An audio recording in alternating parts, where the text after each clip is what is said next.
നാളെ ഏട്ടൻ്റെ പിറന്നാളല്ലേ, ഒരു ഗിഫ്റ്റ് മേടിക്കണ്ടേ?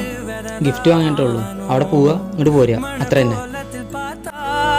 சின்ன பொண்ண காணோ சில நாளில் நீ என் தாயே, சில நாளில் நீ என் சேயே. நீ மடி மேல் சாயும் போது அந்த வானம் விரிக்கும் பாயே. எப்போதுமே என் கூட தான் என்று நினைச்சேன். இப்ப நீயோ ഏട്ടൻ്റെ കുട്ടി എന്താ കൊടുന്നിരിക്കുന്നേ?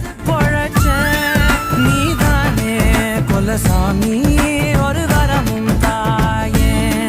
மகளாக பொறப்பேன்னு நீ சொல்லிப்போயே.